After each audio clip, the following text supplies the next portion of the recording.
Ultraman 9000.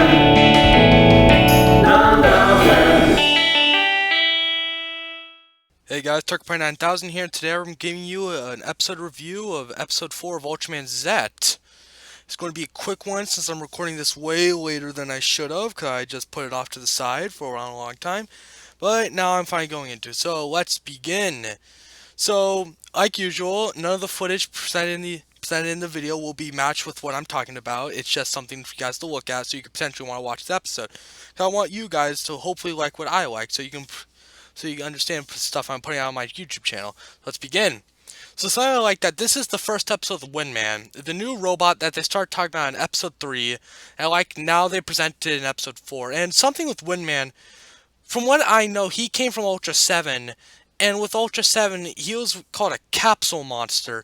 If you know Pokemon, the guy who made Pokemon, the manga Pokemon in the game, he was going to call it Capsulemon because he was inspired by Ultra 7.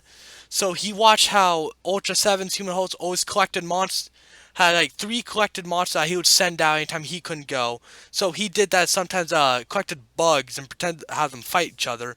So, that's something nice for Windman, that he's not a capsule monster, but this time just a full-on robot. Now, when we first seen Telesdon, I just get something wrong with his tail. Something just does not look right. It's too movable, and I get less of a tail feel, and just seems more like a tentacle.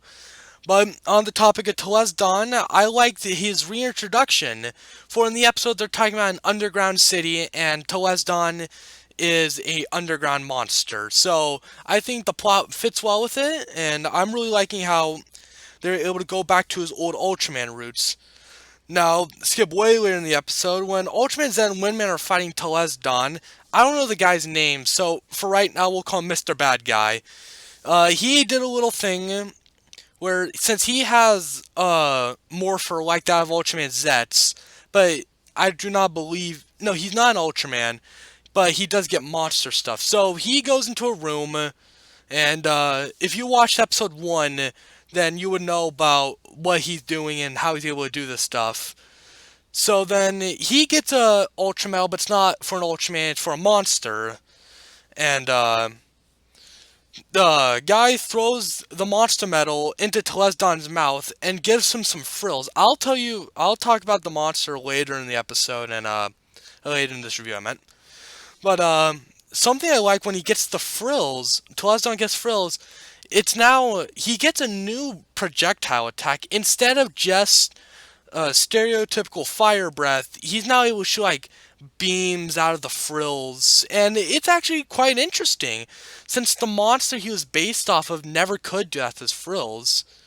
But with that in mind, it's time for episode pros and cons.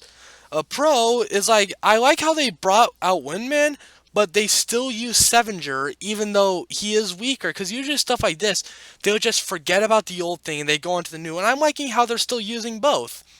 Now, for a con, this is the biggest thing I noticed. They did not use Jiris. That is the monster metal that the bad guy uses. The monster's name's Jiris. If you look at his head, there's a lot of things that you can notice that, it's hard to be on a bush. It's Godzilla. It's a Godzilla suit.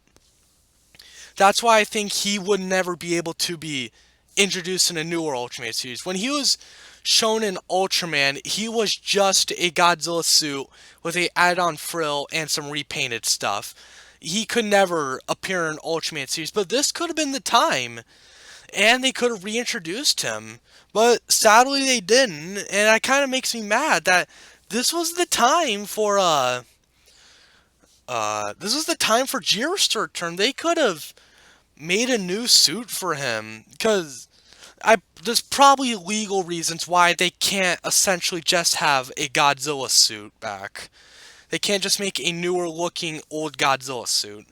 But all in all, I say this was a pretty good episode, and even though there were things I disliked, I still like that they were able to incorporate them. Like the video if you liked it, comment down below, and see you guys next time. Ultraman 9000.